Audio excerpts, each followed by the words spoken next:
Hello, my friends. Is this working?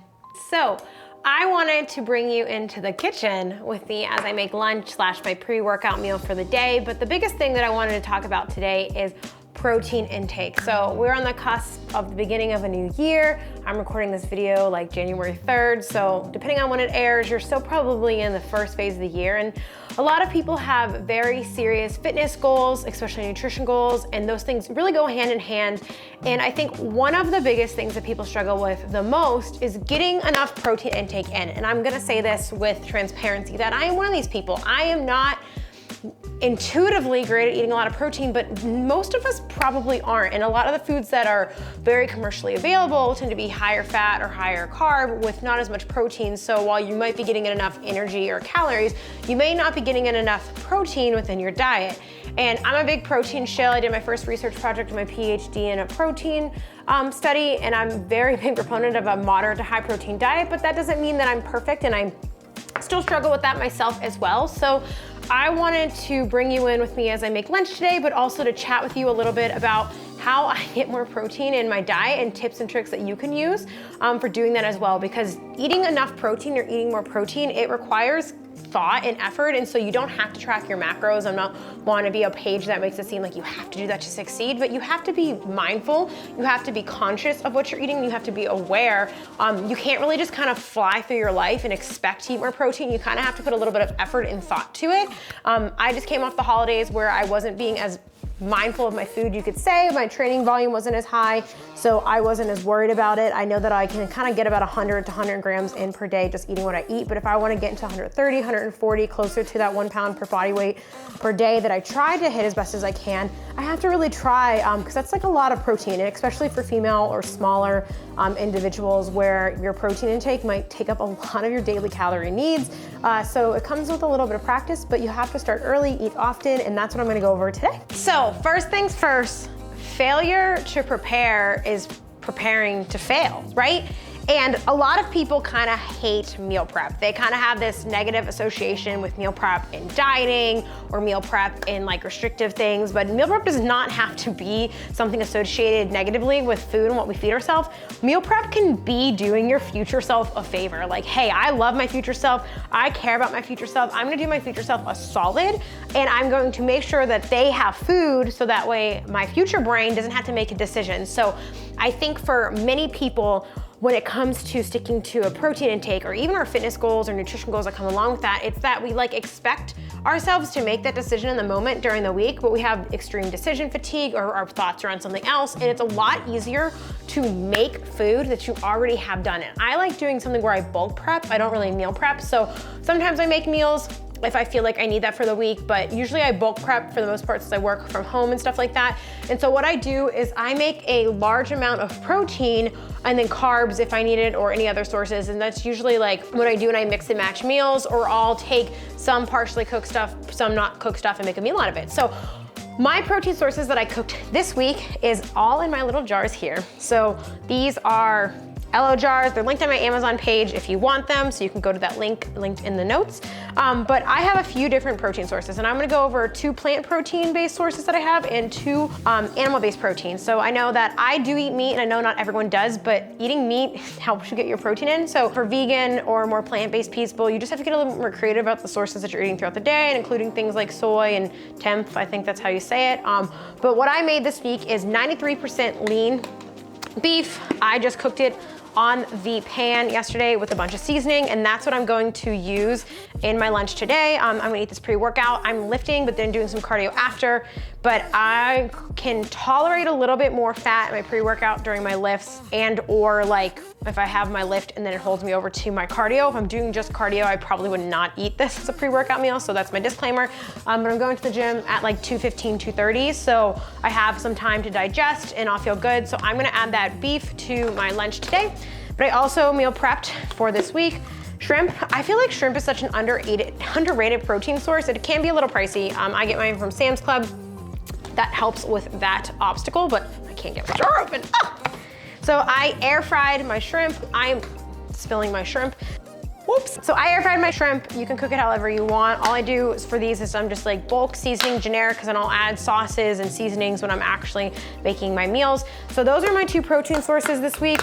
I also love things like salmon and chicken thighs. Chicken breast never tastes good reheated. I will die on that hill. I also eat a lot of eggs. We keep a ton of eggs in our fridge at any given point of time, but something that will really help you also getting your protein sources in is including within your meals non-meat-based protein sources that can go along with or complement your meat-based proteins, or on their own if you feel like you're struggling to get that in. So one of the things that I like to add to like bowls or meals or whatever I'm gonna do is edamame.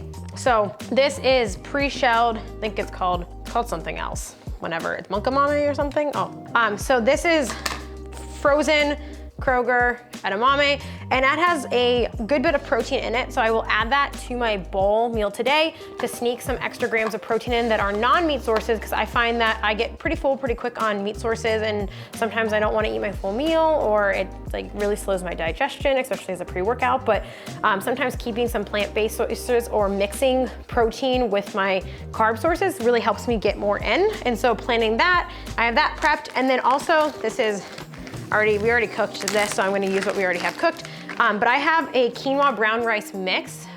When it comes to grain sources, quinoa is, again, it's probably a pricier grain, but you get a lot of bang for your buck with it having a lot more protein within it, even for a grain source. So a lot of whole grains do that, like bagels have a lot of protein in them. And so I'm gonna mix this with my edamame, my beef, and some other veggies in a bowl today with some sauces and seasoning and some cheese, which has protein in it. But what I want you to think about is like you have your main protein sources. So if I get 4 to 5 ounces of that meat, that's gonna be like 25 to 35 grams of protein. But then when you're mixing in these other little sources with tinier bits of protein, you might think it's only like 6 grams extra or 10 grams extra here and there, but that really adds up across the day. So don't underestimate like sneaking other sources that are like predominantly fat or predominantly carb sources. Typically, they shouldn't be your main protein sources because you'll get a ton of calories if you try to eat them to meet your protein goals. But you can use them to like kind of like sneak more grams of protein in without your day. So I'm gonna make my lunch and then I'll show you what it is.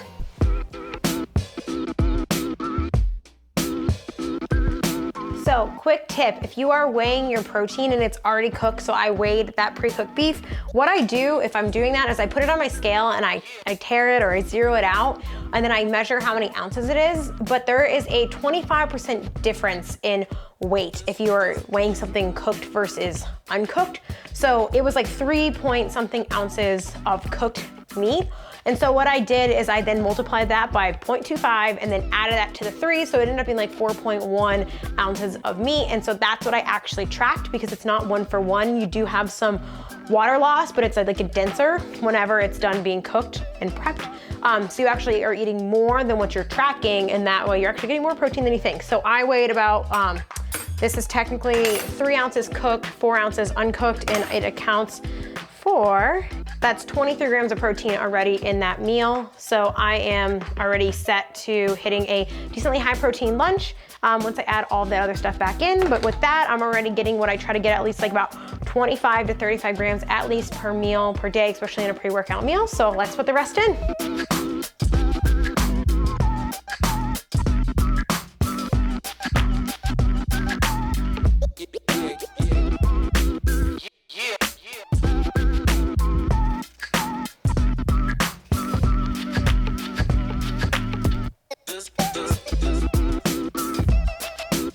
You gotta use every last drop of this stuff. It's expensive. Woo. So my lunch is made. I've been making these like burger salad bowls. I finished all of my lettuce. I actually finished a whole kit of lettuce last night, so I need to go get more today. So normally I would put this on a bed of like baby romaine or butter lettuce, or I like softer lettuces. You can use whatever lettuce you generally like, except for iceberg. Iceberg is an insult to all lettuces. But usually I put that on lettuce, but I don't really need the fiber anyway right now going into the gym. I usually try to have higher fiber like in the morning or in my dinners, whenever my pre-gym workout is, just so it doesn't slow down digestion. Normally I try to have a little bit lower fat again before a workout, but I really try to time that with what kind of workout I'm doing. So I have an upper body lift today and then some conditioning, which I should digest even more by then. So I have a little bit higher than what I might normally do here today. So keeping that in context, but we're talking about protein. So in this meal, we've got lean ground beef, quinoa, edamame, some blue cheese, because that's what I had. And then those sauces I showed because I just wanted to emphasize that dressing your food up is what makes it taste really good. And so I have 38 grams of protein in this meal. So that's actually pretty good, right? Altogether, this isn't the highest carb meal, but I had a ton of carbs with breakfast this morning. So I feel pretty good about that going into my workout. So I might have maybe like an applesauce packet or something right before the gym as well if I feel like I need a little bit more carbs. But that puts me at the day like at a pretty good spot with carbs because I ate a ton of pomegranates with breakfast this morning. So I feel really good about that. I will try to eat higher carbs once I'm done with my workout, and then another high protein meal. And then I'll also have dinner tonight, which will kind of round out my day. So with that being said, let's talk about other ways that we can get protein in throughout our days to help us with this. So one of the things that I did this morning is that I ate my normal breakfast. So I ate a bagel, which I think people really underestimate that bagels have like 10 grams of protein in them, which is fantastic, and a half a packet of peanut butter, as well as I drank a skim milk latte at the coffee shop that I go to in the morning when I work out. So all that together, like the latte, peanut butter, which is a fat source with protein, not a protein source. I hate to break that news to you guys, but with that in there, as well as the bagel, just that, I also had a bunch of pomegranates with my breakfast, like I said, which gave me a ton of carbs. I ended up getting like 27 grams of protein within my breakfast. And then as a mid-morning kind of snack, as I was rounding out, finishing up work at the coffee shop, I just brought a scoop of Legion whey protein. And so I supplement with Legion, maybe once a day, most days of the week. If not, I eat another protein bar. Usually I have to supplement once a way to hit my daily protein sources. So with that, I had another about 20 grams of protein from a scoop of Legion, and then my lunch. So I'm already going into, it's 1 o'clock, which I hopefully digest this before my workout because I made this video. I'm going in today with 82 grams of protein, and I try to hit 1 gram per pound of body weight, but it tends to be hard for me. So I try to hit at least 1 gram per pound of lean mass, a little bit more. So I have about 113 pounds of lean mass. So at the worst, if I'm having a bad day, I usually try to hit at least 115, but usually I try to hit between 125 and 135. And if it's above, awesome. If it's lower, like I try to bump it up if I can, but that's usually, I give myself a range with it. I give myself a lot of grace because I do have a hard time getting protein in like everyone else. And women as a whole, if you're a woman or you're a menstruating individual, we have a little bit higher body fat, so we could probably actually get away with like a little bit less protein because we don't have as much lean mass in ratio to our overall body weight. Same thing goes for those of you who might have a little bit more adipose tissue. Maybe you have a higher weight status. You don't maybe necessarily need to eat 1 gram per pound of body weight per day, but as a whole, you can eat it per pound of estimated lean mass that you have, or weight maybe you're working towards if you are someone who's engaging in dieting behavior, things like that. So I know it can be a lot depending on that for people, but starting with that, you can use lean mass as a gauge of like the minimum that you want to eat. But as a whole, if you don't know how to calculate your lean mass, I know because I get DEXA scans.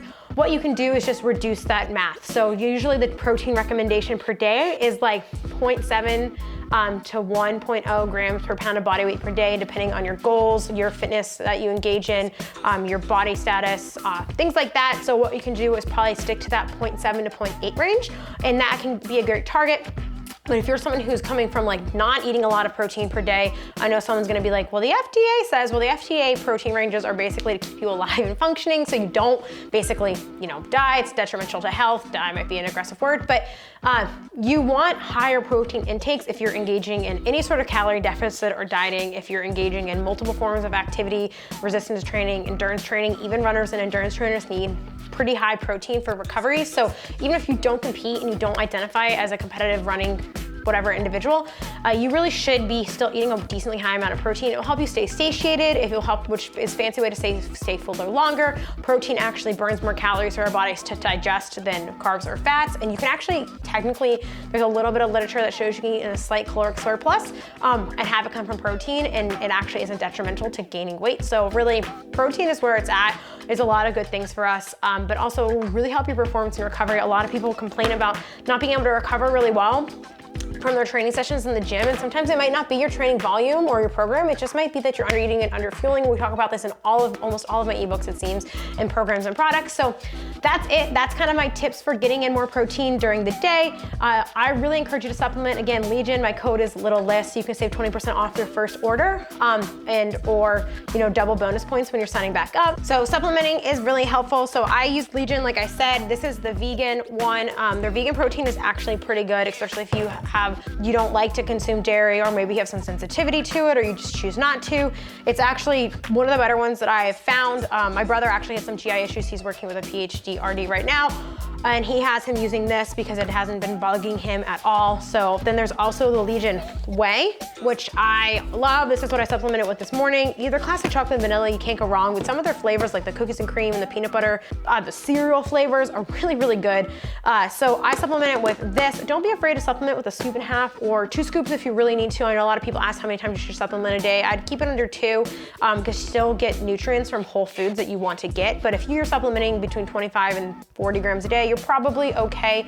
Most of you might feel like you need that, and you can just mix it with water or milk, or I mix it in oatmeal, things like that. But Legion is third-party tested, which means you know what's going in here, and this is hydrolyzed whey and it's lactose-free. So I sometimes get GI issues from whey, like making me nauseous, but I really don't find that with Legions. Especially I notice if I mix it with water instead of milk, it seems to be better for me. So take that as you will. So that's what I use every single day. You can use my code Little List for 20% off. I highly recommend just starting with the classic whey.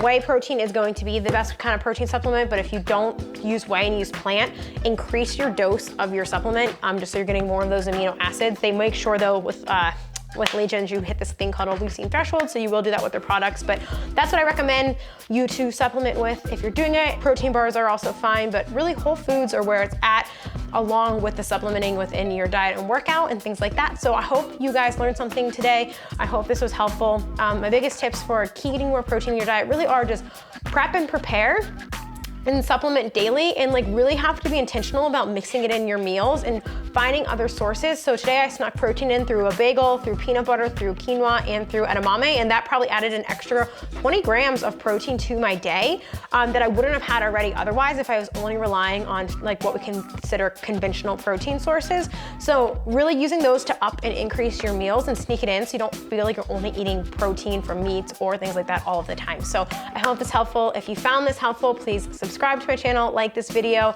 You can follow me on the gram. All of my favorite products are linked in the show notes below, and we'll catch you next time.